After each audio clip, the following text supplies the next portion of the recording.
Let's rock and roll. Okay, good morning, friends and comrades, and welcome to The Permanent Crisis of Liberalism with Daniel Bessner, professor of history, podcast host of American Prestige, Substack author of Foreign Exchanges, sort of a very important voice, I think, on the socialist left in America. Wait, just very? What about most important voice? Sorry, Okay. Dan. I thought this Yeah. was going to be No, a no, friendly thank you. interview. And it's not going to be two Daniels. He's going to go by Danny. I'm going to go by Daniel. I don't know about you as a fellow Daniel. Do you get annoyed with like Dan, or can you tolerate Dan? I mean, I don't get annoyed. It's just like I've never been called that professionally. I've mostly gone by Daniel, but since the podcast, mostly Danny, because that's what I go by in real life. But Dan is always just sounds very weird. But I don't get angry. It just indicates that you don't know me, basically. No, that's funny. I have a weird pet peeve with Dan. So, but then it's weird because people will call you Dan and they'll think that it's like an endearing thing. And then you have to then correct them and say, actually, I don't like it. So I just don't say anything about it. But oh yeah, I never correct people. I just let them go with God. Whatever she thinks. Amen to that, brother. Okay, so let me also add that I really enjoy your essays. You seem to be an academic that knows how to write for a wide audience, and that's, I think, pretty rare and refreshing. You know, the stuff in Harper's and The Nation, it's always delightful to read you. I very much enjoyed your debate with Jason Stanley on the question of fascism.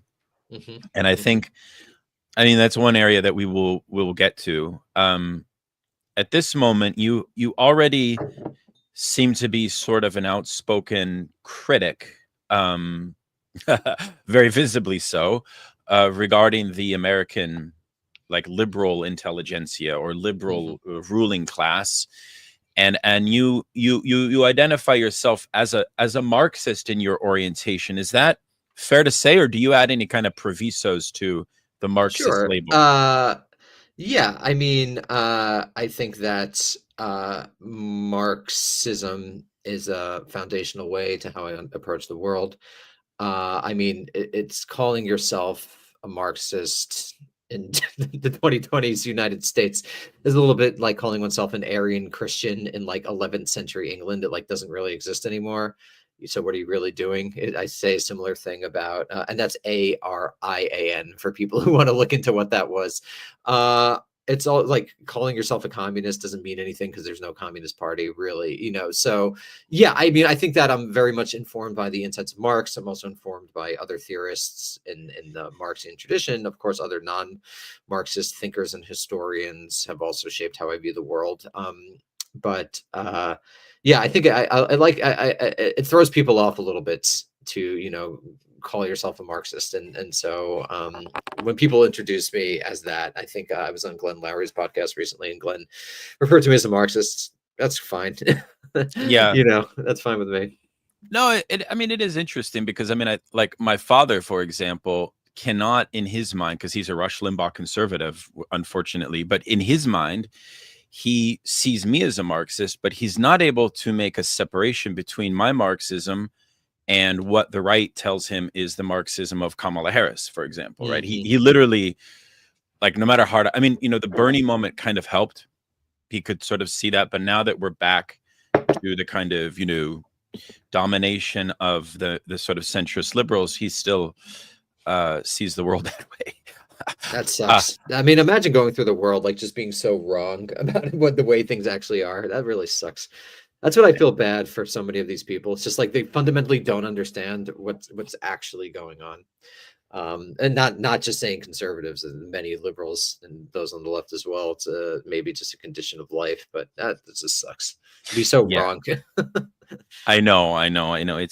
It's maybe a natural bridge to our conversation today, which I think has to do at its backbone with you know, the intellectual tradition of American liberalism. And sort of gonna invite you to put on your historian's hat Sure. to help us navigate this. Maybe starting a little bit with history, and I wanted to ask you if you could give us a little sort of overview, Sure. into American liberalism as a maybe as a tradition. Sure. So much is shaped by the Cold War that it's kind of hard to see things before and after. Maybe you agree with that. I assume you probably do. And Cold War liberalism was a pretty vociferous and intense beast. Mhm. So maybe you could talk us through the different forms that American liberalism has taken Sure. historically to give Yeah. us a kind of foothold before we talk about this, what I'm calling permanent crisis. Would you Sure. mind? Yeah. Yeah, no, not at all. So, I mean, there's a bunch of scholars who trace liberalism to someone like John Stuart Mill or John Locke. I think those people are more best understood as proto-liberals. I think liberalism really starts going as a political philosophy in response to the French Revolution, particularly Benjamin Constant and Madame Germaine de Staël, I think are two of the most important early liberals. And what liberals are essentially trying to do is navigate a middle path between revolutionary terror. Of course, we're all familiar with the terror of the French Revolution, but also monarchical reaction. So they understand that you can't really return to the ancien regime, but that they also want to avoid the sort of extremist terror, which really did happen during the French Revolution. So that's really the origin of liberalism, trying to chart this middle 19th century path, and it really mostly is in Europe.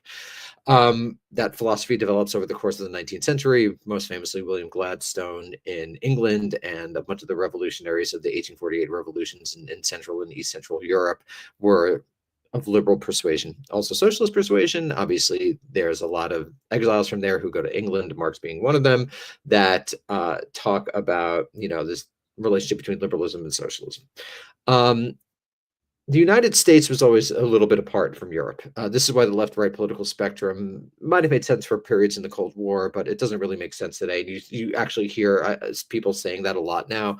I've been saying that for years. I talked about it a little bit in my fascism essay. Um, but in America, what you have is a progressive tradition, which gets going circa 1880, 1890-ish. Also, things happening around the same time are populism. And the progressive tradition is related to European liberalism, though it is separate from it. Some people refer to Abraham Lincoln as a liberal. I mean, that's fine. I see what they're saying, but there's not really a liberal political party in the United States in the same way that there are in Europe. For example, England has a liberal party. So this progressive tradition emerges. It focuses on expertise. It focuses on social reform. It focuses particularly in its early period on municipal reform. And it has what later historians called left and right wing variants. A left progressive would be someone like John Dewey, who's more has more faith in the people. A right progressive might be someone like Theodore Roosevelt, who has a bit more of a sort of imperialism about him in a variety of ways. Um, so the progressive movement continues to develop over the course of the early 20th century. Fetish for expertise, want social reform. They want to help the people. They act in the name of the people, but they're skeptical of the people at the same time. This begins to transmogrify or transform into an identifiable American liberalism really after World War One, or even during World War One with Woodrow Wilson. You can see Woodrow Wilson as a liberal, obviously a racist liberal. Liberals were quite racist, but a progressive guy, faith and expertise. Particularly when it comes to foreign relations, he wants to use rationality and law in order to tame power politics.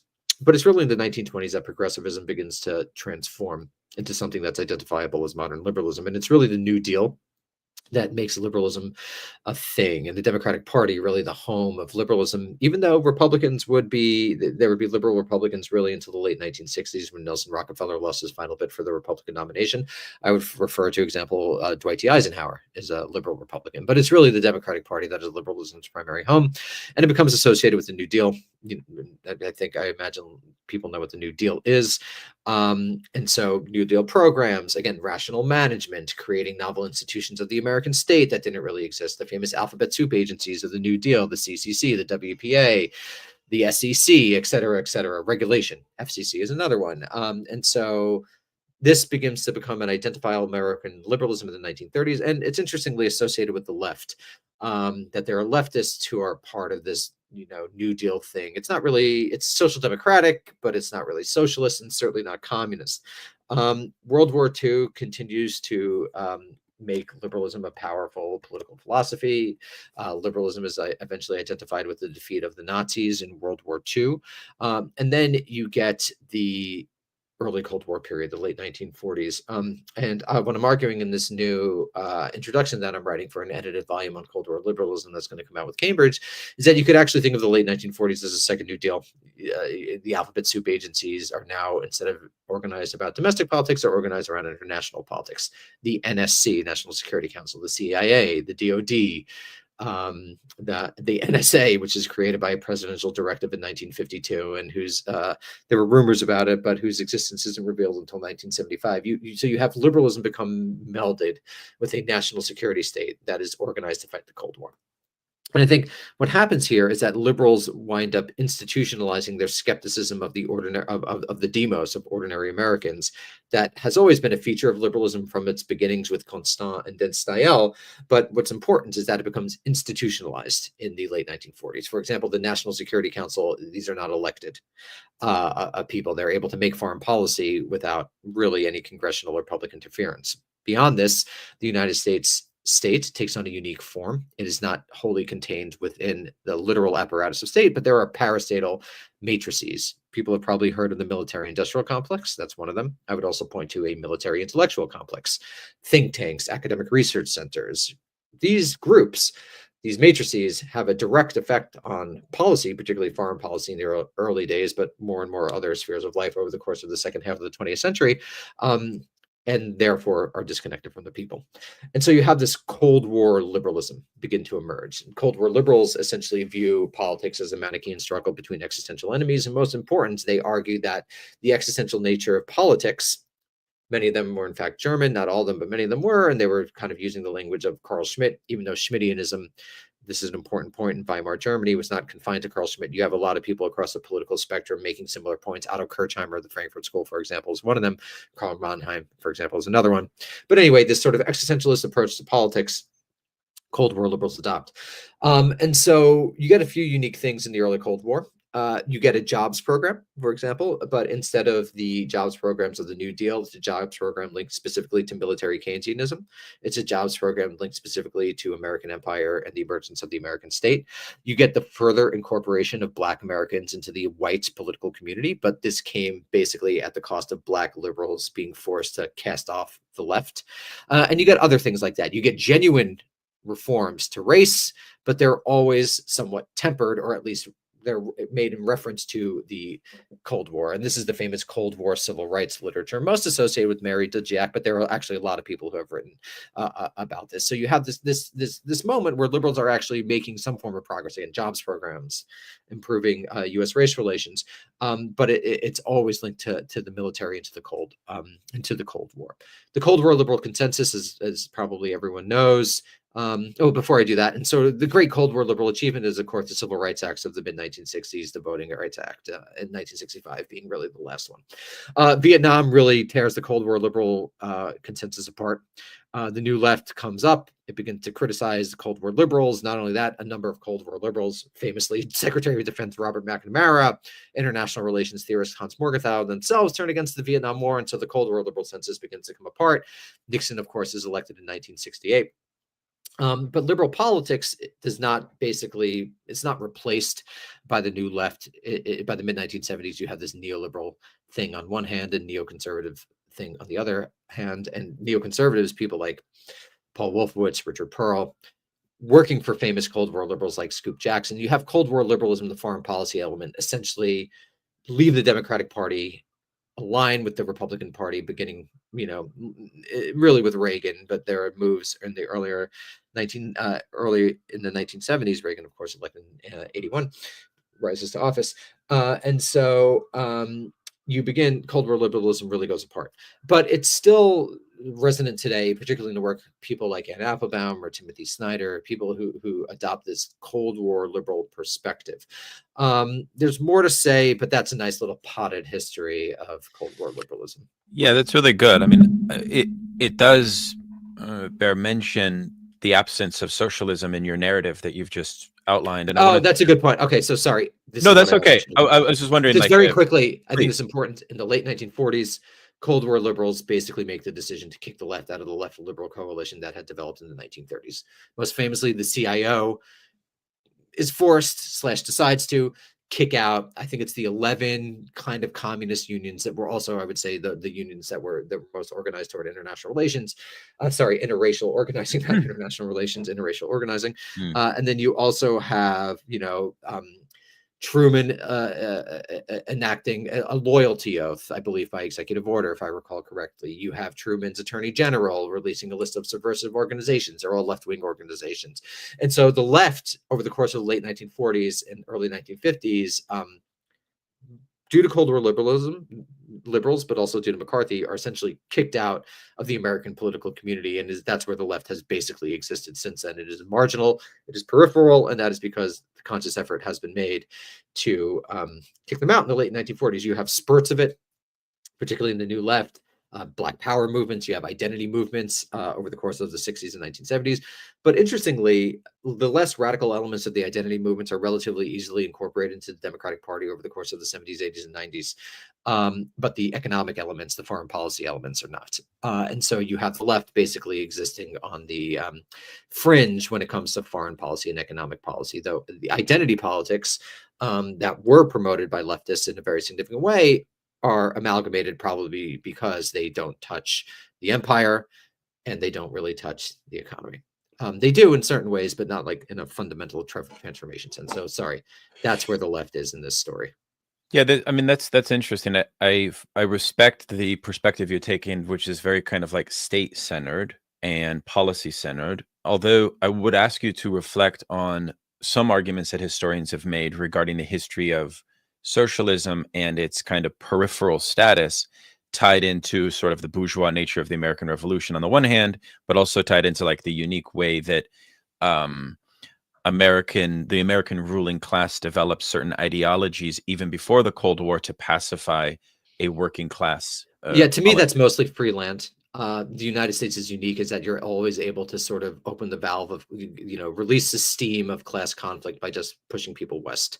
And that this has been a feature of American history from the beginning. And it happened at the end of at the end of World War II with the government investment in housing, sort of fulfilling the Jeffersonian ideal of everyone being their own sort of human farmer, but obviously in a 20th century context of you're living in a Levittown, which obviously was racialized in a significant way and basically excluded, in particular, Black Americans, but also other racial minorities from the political community. And I think that is the big deal. And this is why it's kind of interesting in this moment, because like the ruling elite is too stupid or too venal to just like even do things like forgive student loans or make it easy for people to own homes, which would, do a lot to alleviate social pressure. But, capitalism is so degraded at this point. So ghoulish. I wanted to ask you, since you specialize on the American sort of intelligentsia and the ruling elite, a lot of Marxist authors have pointed out that the mere existence of a civilizational bloc such as the USSR, which was communist and egalitarian in its policies, pushed the American intelligentsia to the left and forced certain things. Even a lot of work has been done on how that functioned vis-a-vis the civil rights movement. So could you reflect on that? And if you agree with that point, and also, does that explain the kind of nihilism, if that's the right word, of the contemporary liberal ruling class? The absence of, I mean, you have China, but I don't know that China is seen in the same way, right? Like, for example, I love like Christopher Lash's wonderful dissertation on how the American liberal intelligentsia responded to 1917, right? Yeah, that's the first book, right? It's so funny. I find Lash, like, people love him. I find him circuitous. I find an unwillingness to make arguments, interestingly enough, even though he's become so influential amongst the Al-Quran, particularly that first book. That's the mid-60s book, if I recall correctly. I'm like, there's like no argument to it, but okay. Sorry. Yeah. The people love Lash. I'm not so much a Lash head, but I respect the man, particularly what he did for intellectual history up at Rochester. Yeah. No, that's an interesting point. There's no argument to that book. I mean, I suppose there isn't. I read it like twice. There's I just no suppose that's arguments. accurate. Yeah, yeah. Well, no, that's an interesting point. I think that Agree to last. disagree. I mean, I just Well, remember no, like a he's a lot of interesting cultural. things.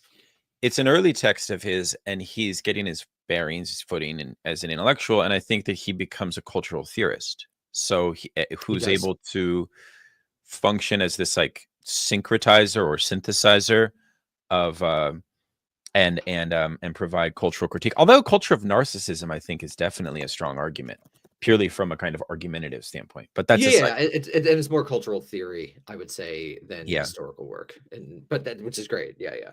So yeah, but back to my question, if you would, how much stock do you put into that as like this as the Cold War, as the Second New Deal, right? If it is the Second New Deal, how much is that is owed to the existence of a communist state like the USSR?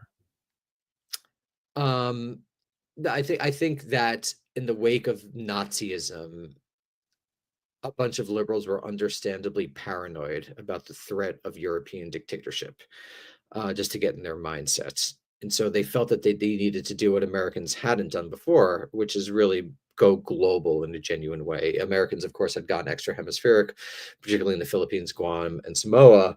But there had been a genuine reticence since George Washington to become directly involved in the political and military affairs of other parts of the world, particularly Europe, but also generally other parts of the world. And this is totally shunted aside in the late 1940s, totally pushed aside. And I think it's directly due to the communist threat. I think that after the Cold War, basically liberalism, in the absence of a perceived existential threat, lost a basically lost the ability to regulate itself in response to that threat. So you get hyper neoliberalism, hyper capitalism, hyper interventionism, because there was genuinely no foreign threat. At the same time, it just turns out that factually, markets that are regulated only to help the wealthy don't help people who are not wealthy. What a shock. And so that is the story of the last 30 years. Like, it's not a deregulated state. It's a state that is regulated in such a way as to benefit the wealthy and the powerful, and that has had knock-on effects, predictably.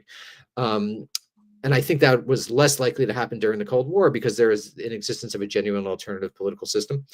But we're seeing today, and this is where Fukuyama is both right and wrong. On one hand, he's right that liberalism won. On the other hand, he's wrong because that's not the most important thing. The most important thing is that capitalism won. I know some lefties disagree, but I think China is just a state capitalist society. Russia is a kleptocratic capitalist society. America is an increasingly kleptocratic capitalist society. And so capitalism is totally dominated, while liberalism, it seems like, is just less and less important as causing anything. You know, people say they're liberals, but they don't actually act according to liberal precepts, and hadn't at this point for 70 years. Yeah. So the Fukuyama essay is interesting. And I appreciate your work on it. I come at it philosophically myself. I found the book really interesting because he combines a Kojevian reading of Hegel with a Nietzschean kind of Straussian reading of Nietzsche, where he sort of supplements Hegel's theory of recognition with Nietzsche. Although he sees Nietzsche as kind of anathema to liberalism. So he's not seeing Nietzsche necessarily as like a liberal by any means at all. But I found that the book, but really more so than the essay, was a very, very useful or sort of well argued and interesting argument. I wanted to ask you, maybe if we could start, since you're so kind of captivated with this moment of the Fukuyama intervention, and everyone now, it's almost a cliche. We always talk about Fukuyama's intervention of the end of history. Tell us about why you think that it had, I think you used the word melancholic. So it wasn't really a celebration exactly, this idea of the end of history from his perspective. There's people What always does point that to the mean? last. People always point to. I think it's the last paragraph. I haven't read it recently, but where he says like it'll be a less exciting time. It's only going to be about rational management and political calculation. But I think that's correct. But I think that melancholy comes from the fact that Fukuyama had spent the first 10 years of his career as basically a think tank / academic analyst of Soviet policy in the third world, and so he had basically spent years building to a career that came apart in a second. And I think that that explains a lot of his own personal melancholy. So I read everything that Fukuyama wrote in the first 10 years of his existence, that his career, that I think explain the melancholy tone of that essay, because he himself doesn't know what to do. So he is essentially engaging in a process of rebranding about what he's going to be for the future, and he essentially becomes, you know, the philosopher of history's end. Yeah, and so what does Fukuyama, and what would you identify as the primary moment at which the thesis of Fukuyama's end of history goes awry, or just like fails? Was it primarily the 2008 economic crash? That's probably what I would say it is. On the one hand. On the other hand, I think it might be interesting for you to elaborate a little bit on some of the intricacies of his argument, because it's not like there's actually quite a lot going on about the Hegelian idea of recognition that he's working with, and the inadequacy of state socialism to satisfy human recognition, right? So there's kind of like, it's almost like a fait accompli in a certain way, that we have this kind of singular liberal merit. I would just, I think meritocracy, meritocracy Yeah. as an ideology, right? And entrepreneurship, right? The idea of American entrepreneurship is what is going to solve the thymotic struggle of man, right? And it seems to me that 2008 blew that apart. That's how I read it. In other words, that like this system can no longer satisfy the deeper thymotic urge of man, right? So can you walk through maybe some of the deeper parts of that essay that often get overlooked? No, I have not read it in advance of this. I'm not like ready to talk about detail Fukuyama, but I would say I would point people to my piece when I really, you know, spend a lot of time thinking about Fukuyama. I would say, though, it was always kind of bullshit from the beginning. I mean, just think of the first Gulf War. You know, the United States was using imperial violence, that it's not really connected to liberalism almost immediately. Deregulation continues over the course of the 1990s. That wasn't necessarily a traditionally liberal idea. So there are elements of liberalism. I mean, that liberalism is a capacious tradition, but in the United States, liberals had always been associated with some form of regulation. But I'm sorry, I can't. No, it makes talk in sense. I detail mean, about Fukuyama. no. I mean, I think part of it is the idea, right, that there's a kind of inertia at a collective subjective level that the collapse of the USSR has brought about, and that whatever deeper thymotic urge of man that socialism had once been able to satisfy is now absent from history. And so it seems to me that his claim is that, yeah, liberal meritocratic capitalism will provide that panacea. And well, maybe for yourself, like when you look back at the unraveling of this idea of the end of history, how do you diagnose that? Like from the standpoint of significant historical events. Well, I think When did everything go wrong? Well, Fukuyama is still correct. The liberalism hasn't been challenged. So I It think has people not. are, I think people are incorrect for thinking that liberalism has been challenged in any significant way from the right or the left. I think that's a fundamental misunderstanding. This is why the crisis of liberalism is important, because there's nothing else there. This is what I think people miss when they talk about the end of history. It's not correct. The left is not challenging liberalism. The right is not challenging liberalism. Everything is still on liberalism's terms. It's just liberalism isn't able to reform itself in ways that it was in the past to take account of changes in political economy and history. That's what I would say to that. So maybe then in that case, if liberal remains hegemonic, but as what you referred to at one point as a zombie ideology, maybe you could walk us through that, because that seems to me to be the proper prescription, which is as a sort of political ideology, it's extremely hard to have sort of like an auto faith in liberalism, or sort of have an automatic faith. Like our generation, right? I think we're both older millennials, probably both shed a tear when Obama first came to power, And if you fast forward to 2024, when he gave his, rousing keynote at the DNC convention, it was very clear, at least to me, I don't know about you, that it was just totally vacuous, right? And I think that rhetorical vacuousness is fascinating because it's like they're checking all the boxes. They have all of the right words. But you know what I mean? It's always like, why did Beto O'Rourke not connect with our generation, right? So how does that, maybe you could speak about it more broadly, how does an ideology, not only liberalism, but how does any ideology continue as this undead zombie-like thing? And what are the contradictions that come up with like zombie ideologies? Because we're definitely living in a world of a zombie ideology. And now you say it still has power and so on, but power to do what? Like, how is its power revealed, or it's like, I agree with you, but I want to hear more about what you mean by that. I That it has mean, been no one challenged. had. I mean, like Bernie Sanders is at best a New Deal liberal, and I like that. It's not exactly better New Deal liberalism than what we have now, but it's not exactly a novel horizon of politics, domestically or internationally. So I think everything is still in liberalism's terms, effectively. And Despite that the is the power. fact that it has this crisis. I mean, it's Right. what Benjamin Studebaker, who is Right, it's a mutual ruin, right? We're going to go back and forth, right? Like I doubt Trump is going to have like a new coalition that is going to. I mean, the more and more the popular vote comes out, he actually didn't win that much of a mandate, et cetera, et cetera. So we're just going to have like then the Democrats will win, then the Republicans will win, then the Democrats will win, then the Republicans will win, because there's no ability of these organizations to actually build lasting political constituencies, because neither party is willing to do things that are necessary in order to actually change the political economy and do something like redistribution of wealth. So that's it. And whereas in the past you might have had a revolutionary transformation, there's no mass armies anymore. There's no combat experience anymore. The state is also way more complex than it was, for example, in 1917 Russia.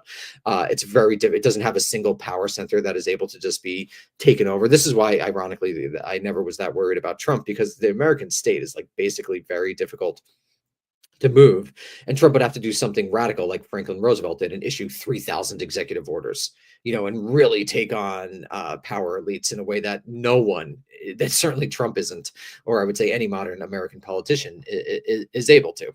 So I think that there's no real, moment of a Aufhebung, to put it in Hegelian terms, that's possible. So we're just going to be going down this road. Things are going to get shittier. No party is going to be able to put a coalition together that actually addresses real material problems, and people are going to continue to go insane online and yell at each other and become more and more alienated, which is exactly what Marx said would happen if we didn't transcend capitalism. Turns out we didn't transcend capitalism, so here we are, and maybe climate change or some exogenous shock will change it, but that I don't know. Okay, that's very helpful. So all of my comrades that warned me that Danny Bessner has a touch of realist pessimism, or I don't know if realism, but certainly It's just how I see it. that's how you see it. It's very sober. It's Yeah, I don't chilling. know. I think people are wacky if they think the left is like on the way to anything. I think that Oh, is sure. No, totally wrong. I think that But they're also wrong if they think the far right is on the way to anything, right? This is a rump, basically ersatz thing that doesn't really have a mass base, that is essentially just associated itself through the figure of Donald Trump with anti-systemic politics. The second Trump goes away, you think J.D. Vance is going to be rallying the masses of America? Come on, it's ridiculous. Well, maybe Danny, it would be interesting to ask you, like a theory of what they call historicity, or a theory of historical change. I mean, that I think is interesting when you look a lot of work we've been doing lately on Marx and Engels. Whenever there is a political defeat in the time of Marx and Engels, they tend to write books on history. I'm thinking of Engels's book on the Munster Rebellion. Because if like class struggle doesn't go the way they predict in Europe, well, like how has it gone historically, right? And so I wonder if you've thought about that, maybe, or even within the United. I mean, no, I know that the United States, state project is relatively young, but have you thought about any kind of plausible theory of political change, and how that might intersect either with like a crisis theory. Yeah, I've thought about it. I just don't think it's really possible. The march through the institutions won't work, and mass politics is not really an effective thing anymore. I think that this is what I say increasingly seriously, is that we lost in 1914. Once the working classes of Europe fought each other for nationalist purposes, it was kind of over in retrospect, because the state got more and more and more complex.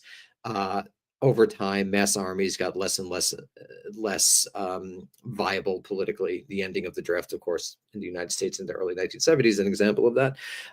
So I don't think a revolutionary transformation is possible. I don't think a march through the institutions is possible. And what maybe you could do is have some sort of end run. That was the Bernie hope, right? You have an end run around the 20th century. Bernie would, do the FDR thing, 3,000 executive orders, actually govern to some degree in the name of the people, and then maybe you could have a transformation, but no one's coming up behind Bernie. It's all been professionalized. I doubt that any of the younger generation of politicians is going to be able to do anything. So yeah, I think that there is no real genuine possibility for change. You see at the level you're talking about. I understand what you mean. You see Bernie Sanders as a generational anomaly, right? And I actually wanted to ask you, if I could, how do you put in the American system since World War II?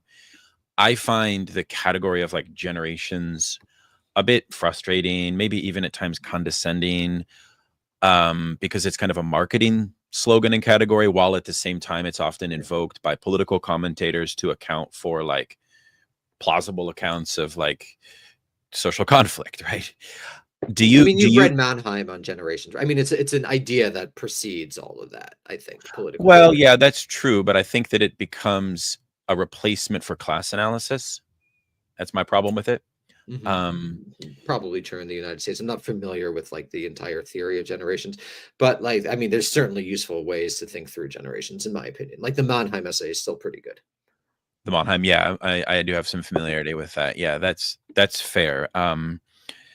Well, I mean, if the march through the institutions, this Gramscian idea is dead, the new left being the generation that really was at the forefront of this idea, it seems to me that that while that may be true, where I would want to push back on your thesis there would be on this point that the natural conclusion to your thesis is essentially grill pill or sort of apoliticism, and that itself only feeds the chronic crisis of liberalism and centrist status quo. So like we have to still nonetheless I mean, one could rage against the dying of the light. That's fine. That's just my honest strategic and analytical opinion of where I think things are. I don't think it's going to work. Maybe I'll be proven wrong. I think the more likely thing is there's some exogenous shock, like a war, or China invades Taiwan, or climate change, or a meteor. That to me really seems much more likely to affect things at the level of the nation, which is what we're talking about. The local level is obviously different, but the level of the nation, that seems pretty much cooked to me. And that's why everyone feels fucking depressed and annoyed and alienated, because they should be. Because there is no avenue for change. This is kind of Anton Jaeger's point, but I heard it through other people too. Megan Day at Jacobin, she was one time talking. We were talking. She's like, "Yeah, man, the last 10 years, everyone's become politicized, but there's no room for politics. So it's just become this other way that streamers, or podcasters, of which I'm one, just yell at each other. It's just another exercise in branding and making money in late capitalism."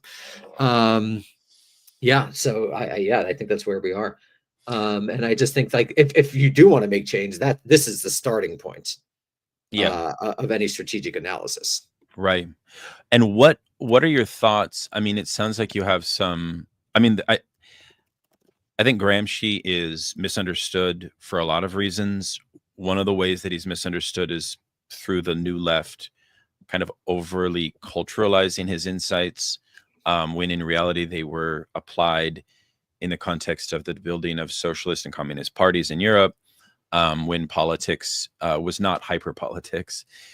On the one hand, on the other hand, it seems to me that the notion of a broad civil society-based educational effort in socialist education would always be welcome on today's left, insofar as you are at least working A, locally, and B, ideologically and culturally towards the development of an alternative to zombie liberalism, which zombie liberalism is not only, it's not only something inside the Beltway, right? Zombie liberalism also exists, like, say, within the NGO world. It's like a common sense, right? Totally. And so I just feel like, yeah, the conclusions of your analysis may be true, but the prescriptions for action, we should be more optimistic, at least at the level of, like, and it doesn't need to be reduced to just podcasting. I would actually say the more people can do actual, like, real engagement. Like, I know Amber Lee Frost has an interesting piece in Jacobin about this idea that, like, Gen Z does not have a 2008. I mean, yeah, they have COVID, they have these crises, but they also are the first generation to be, like, fully adjusted to these post-crisis events that we had to see a world before them and then after them. And so as a result, she argues, I think rightly, that their political ideologies are fucking bonkers, right? So there does need to be some getting offline, but getting offline and getting, and, you know, Ben Fong is also very good on this, of getting offline but remaining politically centered. I don't know what you would say to that about, like, civil society socialist education in the wake of this. Sure. I'm not anti it. I'm not anti it. But I don't see how that's really connected to the type of change we're talking about. The idea being, correct me if I'm wrong, but the idea being that over time, enough people will be correctly educated that they will then make correct moves in politics. That idea, but also the idea that from that movement, if it were to develop a organic and natural constituency, leadership would emerge that could then contest. Where the industrial bases are not coming back. I mean, like, this is just like the draft isn't coming back. I think it's kind of a fantasy to imagine that we're going to reindustrialize the United States through policy. I just think that, you know, the American workplace is increasingly alienated. The types of social solidarities upon which the type of action that someone like Gramsci was theorizing is not really possible in the present state of the capitalist political economy. The interesting thing is, I also don't think it's really possible for the people who quote unquote succeeded, like Elon Musk. Why do all these people want to go to space? Because they can't actually affect politics down here in the way someone like an Andrew Mellon or a JP Morgan was in the early part of the 20th century, because Skynet to some degree has become self-aware. The system is just operating on its own. I mean, I'm all for that type of education, just nothing in my analysis of history or contemporary politics leads me to believe that that will engender the type of transformation that we would like to see. So then in that case, your position on working class political organizing or political education has an implicit sort of stumbling block, precisely because of the fragmented status of the workplace, the absence of industrial labor base. So I wonder if you could maybe say something about how you see class. One of the things that Danny writes about a lot, in case you don't know about his work, is the absence, maybe I could characterize it this way, you could correct me if I'm wrong, the absence of class analysis in modern American academia. And you you write a lot about the absolute, which is sort of related to this. I'm just sort of inviting you to speak broadly about how you see class conflict in today's time. What is there, in your view, something like an ideological conflict in a traditional Marxist way that is happening today? In the sense of, like, yeah, like is there a kind of middle, like, how do you theorize, like, class in general, class conflict as it functions? Just some general reflections. I'd be curious. Or are we post class? Is like social conflict driven by completely different mechanisms than class? Yeah, I mean, obviously, the worker capitalist distinction is too simple to reflect what's been going on in the economy. I mean, going back to the 20s, you have a bunch of Marxists writing about the white collar workers. You know, the guy who wrote my first book about Hans Speyer, Siegfried Krakauer, also wrote about this, and some in the Frankfurt School kind of touched upon it. You have the new sort of instantiation of those arguments with the professional managerial class. But obviously, the fact that the United States is primarily a service economy throws a wrench into the traditional Marxist 19th century analysis of industrial worker base being the subject object of history, organizing, recognizing itself as such, and then forcing a sort of Hegelian social transformation. That didn't happen. And I think that class conflict functions differently today between people who we could call the working classes of the United States, service workers, professional managers, financial people, et cetera, et cetera. So I don't think the traditional Marxist class conflict framework reflects the complexity of what's going on in the United States. Nevertheless, the insight of the people with money are going to try to steal your labor and fuck you over remains eternally true. And so I think it's still functioning in that regard, even though the sort of bifurcated framework that Marx proposed, even though obviously in actuality he is way more sophisticated than that. But broadly speaking, there's a truth to say that that's how he understands things. Doesn't reflect what's going on in the 21st century. So I think class conflict occurs in different ways, occurs in different spaces. The most important fact to me being the sort of alienation of workers. I think this is why people really wanted to focus on healthcare workers, because they're literally still going to hospital. But as I'm sure you know, you have to think of rise of like traveling nurses, which basically makes it designed perfectly to prevent the type of social solidarities upon which labor action would rest. And I think that this has been mirrored throughout the entire political economy. These sorts of gig jobs, these jobs that move, these jobs that aren't necessarily linked to place, that make it very difficult to organize in the traditional way that the left wanted to organize. Yeah, so I think it would have been better to have done that earlier in history. The 2020s is not a particularly propitious time for that type of organizing. And I mean, I think you see it. The left again is weak, very weak. Yeah, that tracks, but still Very tracks. nonetheless. Well, no, that tracks. I mean, one of the problems I find is in the field of ideology, it seems to me that liberalism insists upon a cultural definition of class, which then the right picks up. And so often it becomes very frustrating for a socialist to watch the sort of tragic circus of bourgeois politics, because the way that class is invoked, or even categories of otherness, political otherness, or political enemies, political rivalry, seems to have very much a cultural hue to it. And the mobilization of like political energy, political affects, tends to be through a culturalist lens. And so maybe that's a natural bridge to ask you a little bit about your assessment of the second Donald Trump victory. And maybe I could start by asking you, before we get to how it affects liberals, in your analysis, what happened with the working class in Trump this time around? Like, what were I they? think Were they fewer traditional bases voted for the Democrats, and Trump made gains in rural working class areas that he had been making gains in for a while. Because I just think Bernie is correct. The Democratic Party did not provide anything to working Americans and hasn't for decades.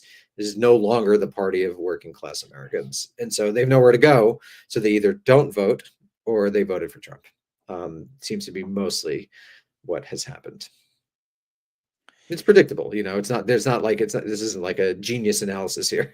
It's what you could expect when the party doesn't give you anything. You stop voting for them eventually. And not only don't give you anything, they treat you with fucking pure contempt for claiming, for example, that the the economy is actually great. You just don't understand what's going on. And other people have said this, but it's correct. So so right. I mean, that's interesting, because obviously a socialist platform or ticket hypothetically would have to put material interests at the forefront. But there's No, no way for there even to be a socialist ticket. How the hell would that happen in the Democratic Party?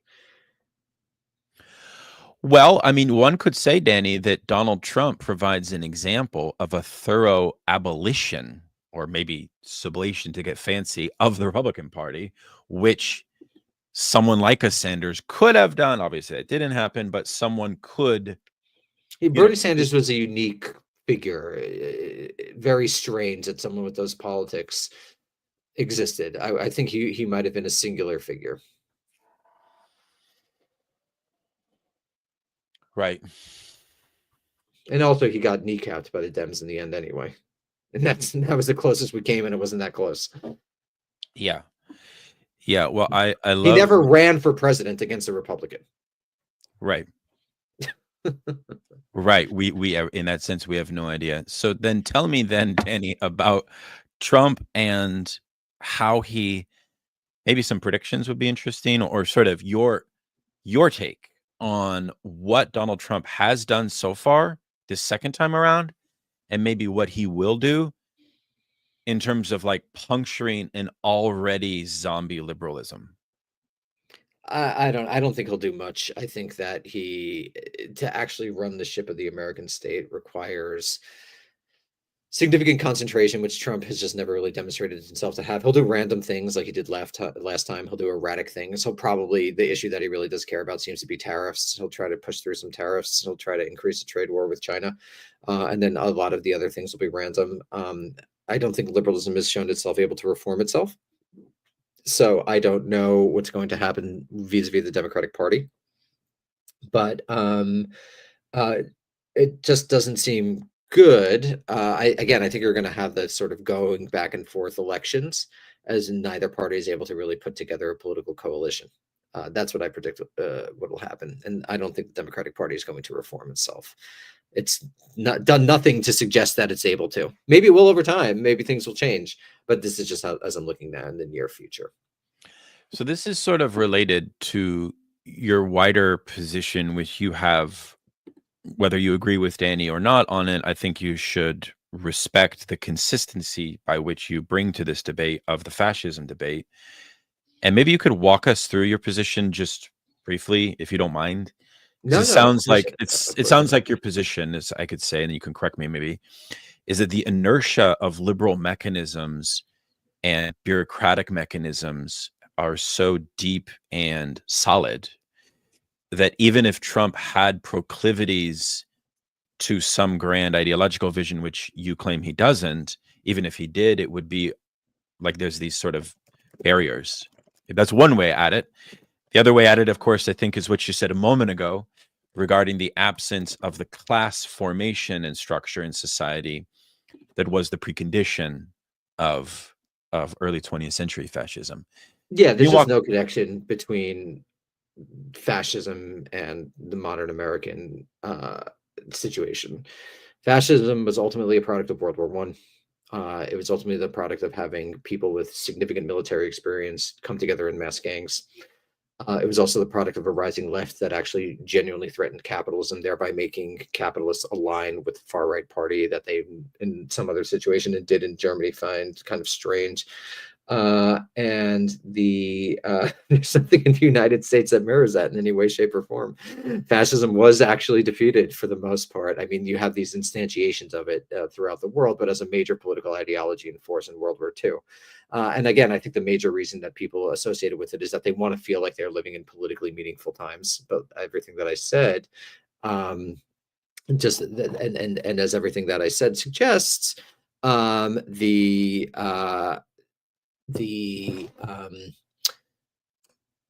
ability to actually act politically, let alone the ability to act politically through the organization of mass violence, just doesn't really exist any longer. So I don't know. It seemed like kind of cosplay fantasy to me from the very beginning. Yeah, so that's what I thought about that. That makes sense. So you don't put any stock in some of these post-structuralist or French theory ideas of like the fascist in your head, or the kind of... No, it's ridiculous. Yeah. No, I mean, I honestly, just to speak for myself briefly, that's where I cut my teeth as a thinker. Sorry, but I just don't think that's like this focus on mind is such like a mid to late 20th century obsession that I just think is like profoundly actually liberal. Ironically, someone like Chomsky really focuses on mind and propaganda, which is a profoundly liberal obsession. Mind is important, But I think it comes later in the causal process of understanding why people do what they do. Yeah, I mean, well, you at the same time, Danny, I think you do find even in Frankfurt School some of this same notion that there was even in the kind of constitution of entertainment structures of the culture industry, some kind of latent fascistic content or sort of like that the but again, I have in my age and in my reading moved away from these accounts. I think part of the reason I've moved away from them is because they give us a kind of, they only reinforce this, what Anton Yeager calls the hyperpolitics, right? They reinforce that, and I see and I perceive hyperpolitics largely as a politics very much in line with the status quo. The status quo wants young people to have a very hysterical relationship to politics, and that's one of the challenges with it. Like, they want either hyperpolitics or total grill pill, but they don't want anything in between. You know what I mean? And I feel that socialism needs to be something in between of those two poles, and I love the fact that we're getting more viewers, even though Danny is expressing these black-pilled opinions. It's not black-pilled, it's just reality. In my opinion, it's just like the way it is. So I don't know what the deal, why people think it's black-pilling. It's just, this is the start of strategy.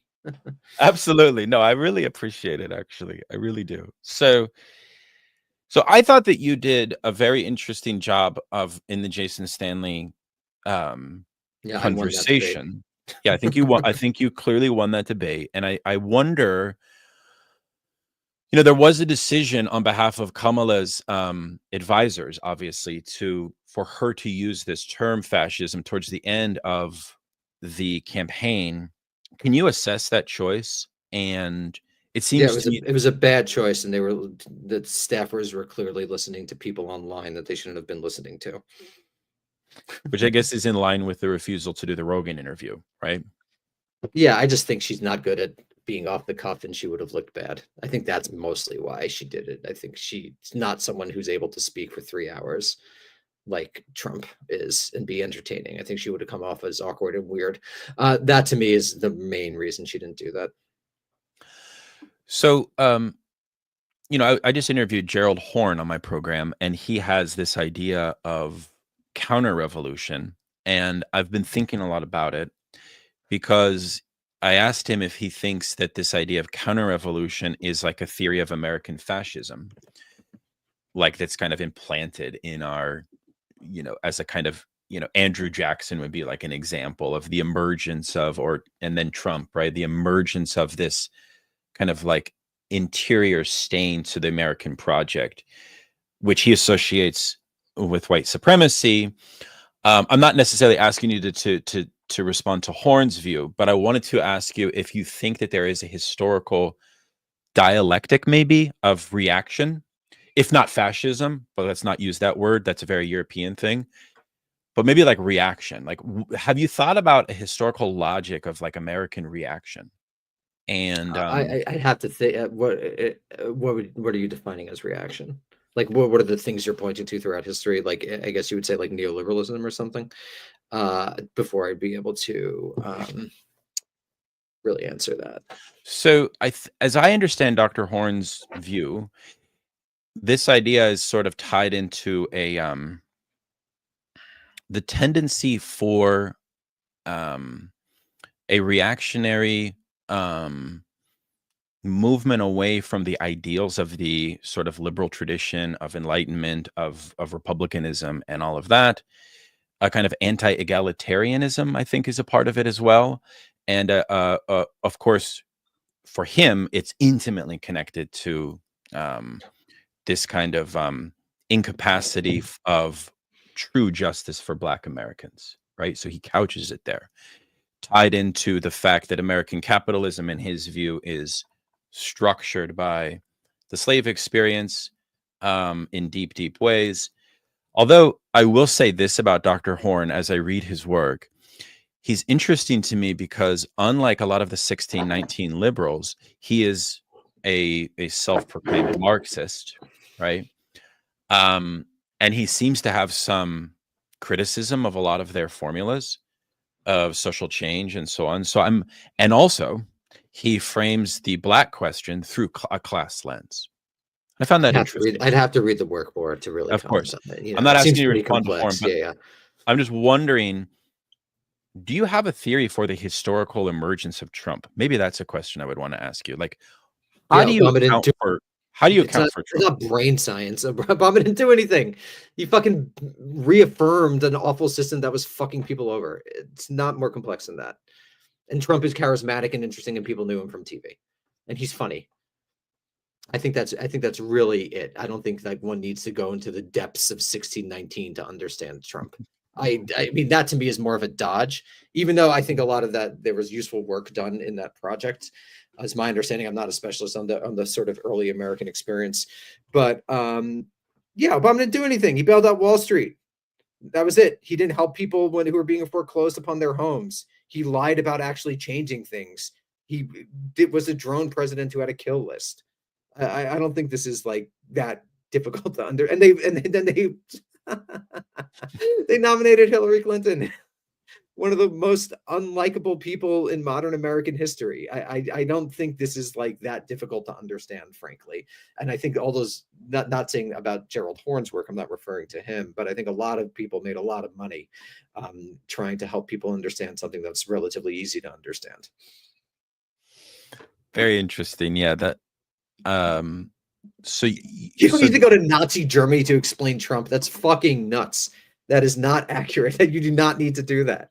So then maybe what is there kind of like an ideological answer as to why folks like Stanley and other more elite academics want to exaggerate or kind of make hyperbolic the Trump phenomenon? Like why they want to feel like they're living in meaningful political times, and they're not, with their Ivy League positions that are very well remunerated. I think that's really it, and it provides meaning. I think that's really it, and especially particularly given that academia is basically dying, and a lot of these people who probably expected, and I'm not referring to Jason's. I don't know his personal situation, but there's other professors that I'm thinking of that basically they want to feel like they're living in a meaningful political time. Trump really shocked them because they thought history was going in a liberal direction because they weren't affected by Obama's various betrayals. It sold a lot of books. It got them on MSNBC. That probably doesn't hurt. Got them op-eds in the New York Times. So, a bunch of different interests and situations converging to allow people to do that. Also, Daniel, I've got about 5 more minutes before I got to go. Okay, sounds good. So, Danny, it sounds a lot like Baudrillard hearing you talk, which may surprise you. No, it may, but I think it's true. Why? What is he saying? Well, like insofar as like this idea of politics as a kind of simulacra, or a kind of like as like a kind of fantasy of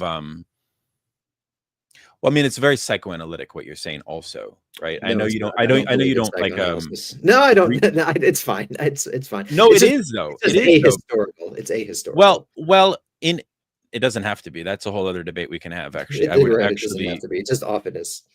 I would push back on that. But what I'm trying to say is I find interesting your analysis of political action today, because on the one hand, it has that kind of like LARP idea, or like sort of like, yeah, people gather at Charlottesville and they fight, but really like they can't confront the fact that they're doing this to fulfill. It's very Fukuyamist too, this thymos, right? This kind of, but in reality, there's. So I would say, Danny, I'm a little bit more on the side of a approach to politics as sincerity. Like, for example, I think there probably was a time in which I was a leftist as a LARPer. But as I've grown older and seen my family members experience like true deprivation from this system, I don't have any more tolerance or time for LARP politics. Like, I've do you know got what I mean? bad Like, I news. want to It's actually all get things LARP done. politics. I've You got know what I bad mean? news, man. In the 2020s, it's all LARPing. This is the problem. This is why people are nuts. So is Because there they're any so political. space? Is there any space for a kind of, you know, a straightforward, sincere approach that wants to move away from hyper like grad student politics and move away from LARP politics and move away from grill pill and apolitical, but like seriously talk about doing something? Are people not ready for that? Or what do you say? Well, you could seriously talk about anything. That's all the left does is we seriously fucking talk. It's just the actual reality of politics and power. That's the problem. The problem isn't the talking. The problem is the reality. Oh my We can God, this talk is very so good. seriously all we want. We're talking very seriously right now. It's not going to change a goddamn thing. Oh, I So you just love got to it, live your man. life. I mean, that's just the truth, man. Zen. You got to live your life. This is not a moment of great political transformation. Now you sound like a McIntyre and like this. But again, you know, this idea of like virtuous retreat, it's very, very nice. But it's a retreat. But retreating from what? Retreating from both hyper politics, retreating from zombie liberalism, right? Retreating from the discourse, retreating from. Well, the discourse is meaningless. I mean, like, it doesn't matter. Like that. This has been empirically demonstrated. It doesn't matter. Oh It's my fun. It's God. entertaining. We occupy our minds as we slowly shuffle off this mortal coil. It's not meaningful. Wow. It's not politics. It's not politics. It's just entertainment. It's fun. Okay. Well, listen. I want to thank you. I want to thank you Thank you for having me on, man. filling me with a certain perverse optimism, despite your pessimism. We're both Daniel, so we're playing off of each other like a kind of master slave here. But come back on, and maybe we can talk about psychoanalysis and Lash and why you think it's ahistorical. Absolutely. Thank you for having us. Thanks everybody for listening. It's been a real joy. I don't know why I said thank you for having us. I'm just one person, but thank you for having me. Yeah, thanks guys. All right. Until we meet again.